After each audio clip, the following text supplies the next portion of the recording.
مجھے افسوس اس بات پہ ہے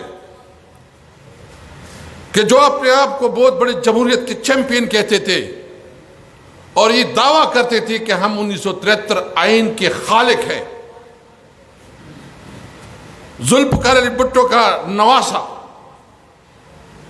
بلاول زرداری اس سازش میں پورا شریک ہے.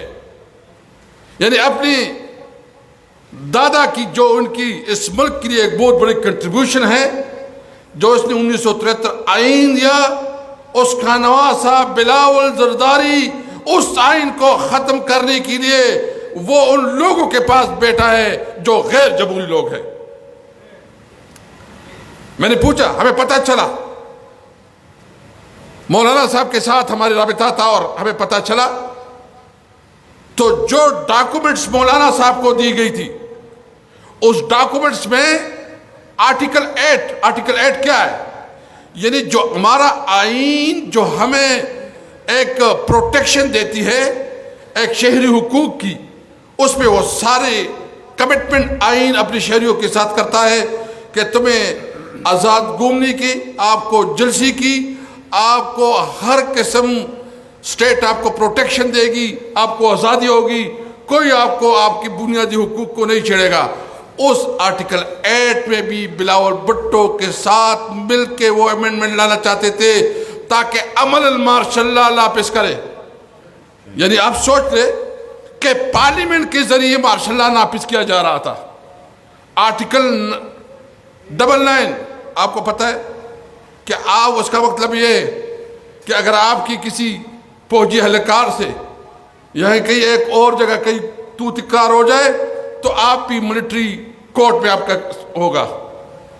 یعنی پہلی دفعہ ٹرائل ہوگا اور پہلی دفعہ یعنی ایک جمہوریت کہنے والے لوگ ملٹری کورٹ کی سپورٹ میں کہ سویلین کی ملٹری ٹرائل جو ہے نا وہ ملٹری کورٹ میں ہوں گے. بلاول صاحب،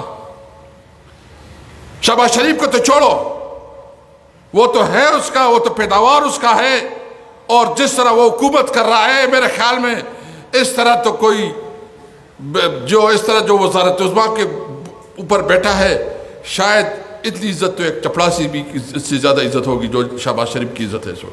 کوئی اس کو سنتا نہیں ہے، کوئی اس کو سیریس نہیں لیتا.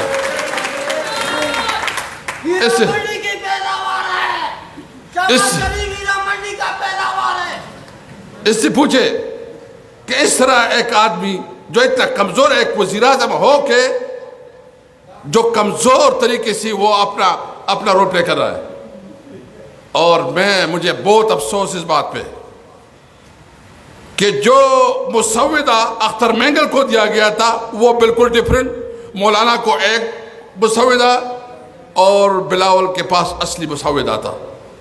آپ یہ بتائیں کہ کیا اس ملک کی جمہوریت کے نام پہ ووٹ لینے والوں کو جب اپنے ملک کے عوام کے خلاف کھڑے ہو تو میں پورے پاکستان کے عوام سے آپ کے ذریعے میں ریکویسٹ کرتا ہوں کہ آپ سوشل بائیکاٹ کریں. بلاول بھٹو کی سوشل بائیکاٹ کریں.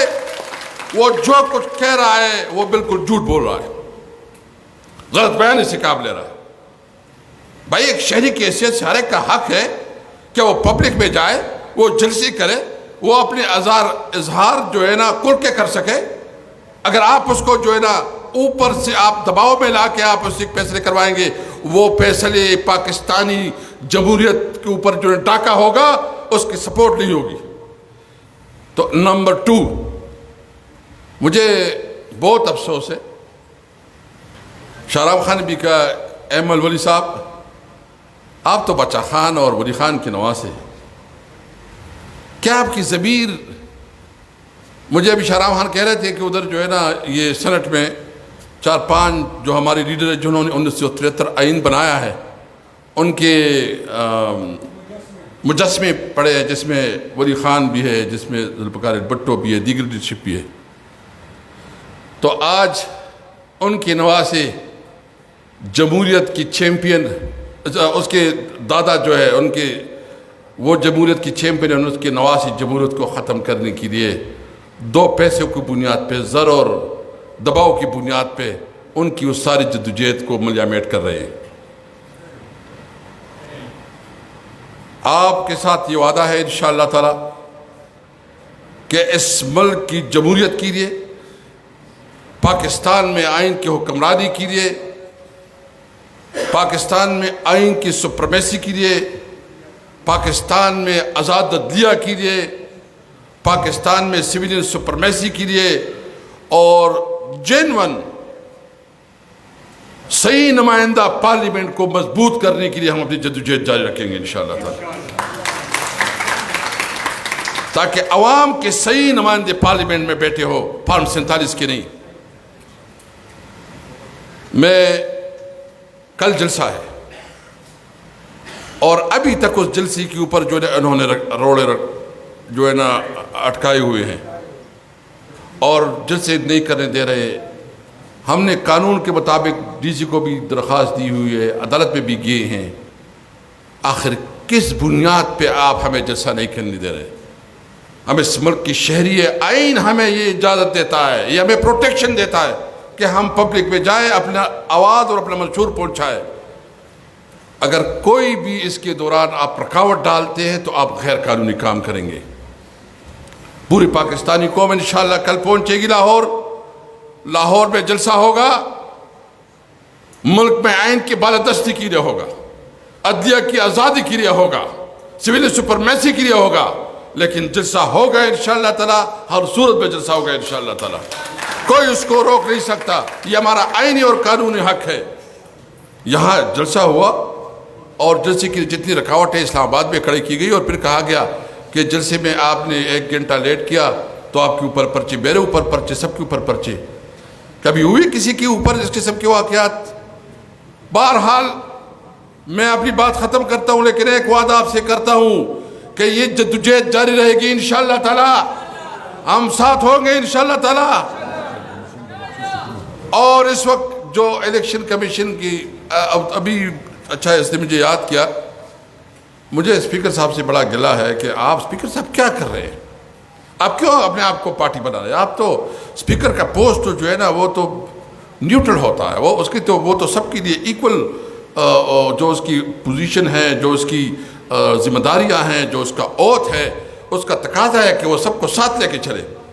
آپ نے جو فیصلہ کیا، کیا سپریم کورٹ کے مقابلے میں آپ کس قسم کا؟ یہ پارلیمنٹ ہے جو 47 کے پیداوار ہے، لوگوں کے مسترد شدہ لوگ ادھر بیٹھے ہیں اور آپ کہتے ہیں پارلیمنٹ؟ کون سا پارلیمنٹ؟ یہ تو نمائندے نہیں ہے عوام کے، یہ تو شکست خوردہ ہے، اس کو تو کوئی نمائندہ تصور بھی نہیں کرتا۔ مسلم لیگ ٹوٹل 17 سیٹیں جیتی ہے اور 17 سے انہوں نے 100 زیادہ کی، اس کو کچھ 100 پتہ نہیں کیا ہے، 111۔ اور اس وقت جو ہے نا وہ کہتے ہیں کہ یہ جو ہے نا پارلیمنٹ ہے، یہ بالکل نہیں ہے۔ میں اسپیکر صاحب سے مطالبہ کرتا ہوں کہ اپنے لیٹر کو واپس لے، یہ تاریخ کے غلط سائٹ پہ آپ کھڑے ہیں، اور اگر کوئی اس قسم کا فیصلہ ہوتا ہے اور عدلیہ کے اوپر وار ہوتی ہے، میں آپ سے پوچھنا چاہتا ہوں نکلیں گے عدلیہ کے لیے کہ نہیں انشاءاللہ تعالی؟ رہو بزرگنا سارے عدلیہ کے ساتھ کھڑے ہوں گے انشاءاللہ تعالی۔ پاکستانی قوم اپنی عدلیہ کے ساتھ دے گی، اور میں وہ کلا سے ملتمس ہوں کہ نکلے، یہ آپ کا ٹائم ہے، کیونکہ عدلیہ کے اوپر وار ہو رہی ہے۔ تھینک یو، السلام علیکم۔